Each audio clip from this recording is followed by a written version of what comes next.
বুমরার 5 wicket, Rohit Sharma, ঈশান কিষান ও সূর্যের দাপটে 4 over বাকি থাকতেই বেঙ্গালুরুকে হারালো মুম্বাই। হারের হ্যাটট্রিকের ধাক্কা সামলে পরপর 2 ম্যাচ জিতল মুম্বাই ইন্ডিয়ান্স। এবার ঘরের মাঠে রয়্যাল চ্যালেঞ্জার বেঙ্গালুরুকে হারালো তারা।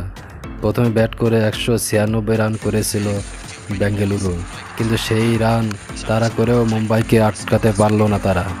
ঈশান কিষান, সূর্যকুমার যাদবের ব্যাটে সহজেই জিতল মুম্বাই। এই জয়ের ফলে প্লে অফের লড়াইয়ে ফিরে এলেন হার্দিকেরা। অন্যদিকে 6 ম্যাচের মধ্যে 5টিতে হেরে চাপ আরও বাড়ল কোহলিদের ওপর।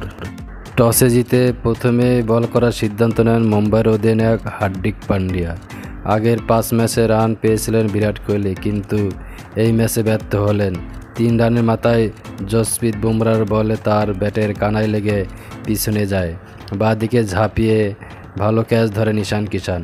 আইপিএলের অভিষেকে 3 নম্বরে নেমে শুরুটা ভালো করলেও বেশিক্ষণ খেলতে পারেননি উইল জ্যাক্স। 8 রান করে আকাশ মাদওয়ালের বলে আউট হয়ে ফেরেন তিনি।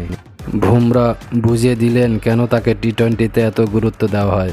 গতি ও লেংথের হেরফের করে ব্যাটারদের সমস্যায় ফেলেন তিনি। কোনো ব্যাটার তার বলে মারতে পারেননি। 2 বার হ্যাটট্রিকের সুযোগ পেয়েছিলেন বুমরা। হ্যাটট্রিক না হলেও 5 উইকেট নিয়েছেন তিনি। 4 ওভার 21 রান দিয়ে 5 উইকেট নেন তিনি। জবাবে রান তাড়া করতে নেমে বিধ্বংসী ব্যাট করা শুরু করেন ঈশান কিষান। প্রথম থেকেই বড় শট খেলেছেন তিনি। বিশেষ করে মোহাম্মদ সিরাজ ও গ্লেন ম্যাক্সওয়েলকে নিশানা করেন তিনি। সিরাজ 1 ওভারে 23 রান দেন, ম্যাক্সওয়েল দেন 17 রান। পাওয়ার প্লের মধ্যেই মাত্র 23 বল অর্ধশত রান করেন ঈশান কিষান। প্রথম 6 ওভারে 72 রান করে মুম্বাই। সেখানেই খেলার ফল নিশ্চিত করে ফেলে তারা। 19 বলে 52 রান করেন সূর্যকুমার যাদব।